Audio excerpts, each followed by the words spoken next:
Bismillahirrahmanirrahim. On continue toujours nos exercices de statistique. Donc là, on s'attaque au test du qui 2. Comme on n'a pas eu le temps de le faire en cours, pour cause de confinement, je vais commencer par un exercice assez facile, très simple, juste pour essayer d'expliquer les bases. Donc on nous dit on a croisé deux races de plantes, différents par deux caractères, qu'on note A et B. Donc deux caractères, je ne sais pas, A c'est résistance et B c'est peut-être taille ou je ne sais pas, ou couleur ou je ne sais pas. Donc deux caractères A et B. Alors, la première génération est homogène, la seconde génération fait apparaître quatre types de plantes différents, donc qu'on note comme ceci. Donc il y a quatre types, donc le premier type A, c'est deux caractères, ensuite il y a d'autres types. Alors, si les caractères se transmettent selon les lois de Mendel, alors, les lois de Mendel, c'est des lois génétiques. Alors, Mendel nous dit que normalement, on devrait avoir 9 sur 16, 3 sur 16, 3 sur 16, 1 sur 16. Là, il y a une petite erreur, c'est 1 sur 16. Donc, AB, c'est 9 sur 16, en proportion, en fréquence. AB, c'est 3 sur 16, AB, c'est 3 sur 16, et là, AB, c'est 1 sur 16. Bien. Donc ça, c'est une loi théorique. C'est la loi de Mendel. Donc, normalement, on devrait avoir ça. Bon. Alors, sur le terrain, en pratique, on a un champ sur lequel on prélève un échantillon de 160 plantes, et on trouve ceci.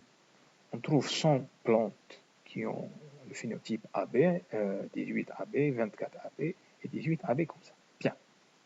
Alors, l'objectif du test du Ki2, c'est de dire si cet échantillon-là est conforme à la loi de Mendel, s'il suit bien les lois de Mendel, s'il s'ajuste aux lois de Mendel. Alors, bien sûr, on s'autorise une certaine marge d'erreur. Donc, en utilisant le test du Ki2, au seuil de signification 5%, donc 0,05, dire si cette répartition est conforme aux lois de Mendel. Bon, alors si vous êtes comme moi, vous n'y connaissez rien en génétique, on peut tout de même résoudre cet exercice. En fait, le plus dur nous a été donné, c'est ça. C'est la loi théorique. On nous a tout donné. Bien. Alors pour résoudre, on commence par émettre une hypothèse selon laquelle notre postulat de départ, c'est que la répartition est conforme aux lois de Mendel.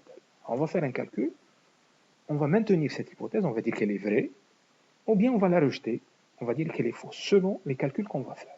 Bien. Donc, on résume tout ça dans un tableau. Donc, on a quatre phénotypes. On a les proportions ou bien les probabilités théoriques. C'est les lois de Mendel. Ça, c'est la loi théorique. Vous voyez un petit peu les PI, les probabilités théoriques. On a ce qui s'appelle les effectifs théoriques. Comment est-ce qu'on les trouve? C'est grand N, la taille de l'échantillon, la taille de la population, grand N, fois PI. Donc, la grande N, c'est 160, que je multiplie par 9 sur 16, je trouve 90. 160 fois 3 sur 16, c'est 30, 30 et 10. Donc ça, c'est ce qui s'appelle les effectifs théoriques ou bien calculés. Donc, il suffit de multiplier la taille de la population par pi, les probabilités théoriques. Et on a les effectifs observés sur le terrain de notre échantillon. Donc ça aussi, c'est donné. Bien.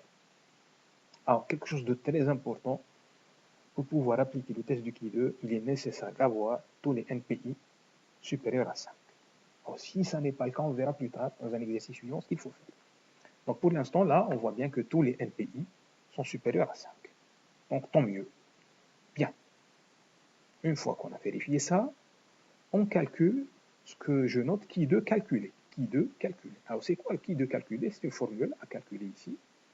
Vous voyez, c'est la somme des NI, petit NI, moins grand NPI, de tout au carré divisé par grand NPI.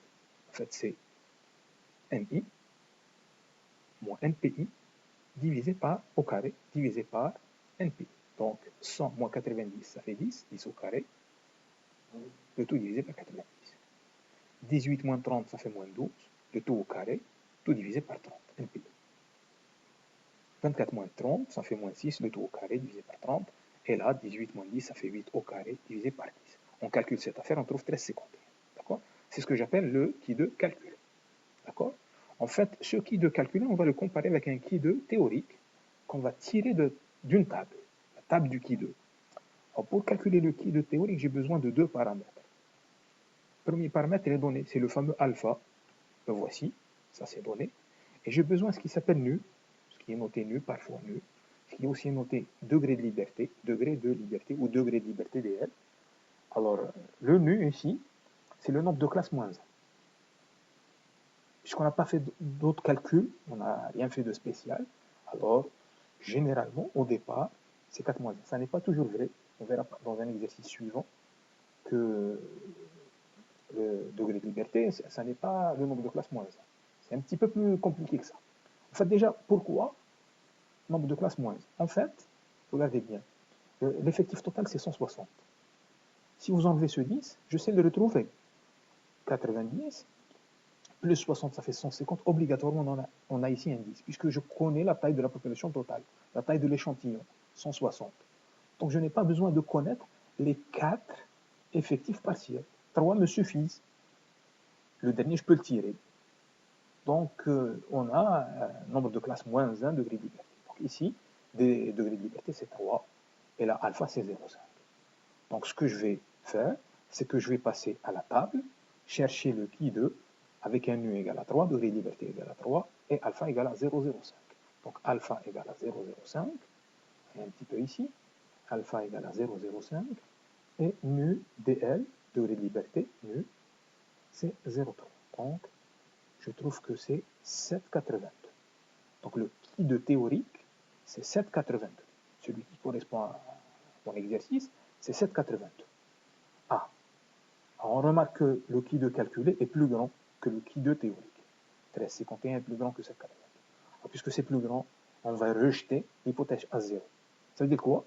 Ça veut dire que notre échantillon n'est pas conforme, ne suit pas les lois de Mendel au seuil alpha égale 0,05. Pour pouvoir valider l'hypothèse à 0, il fallait trouver que qui2 calculé soit inférieur au qui2 théorique.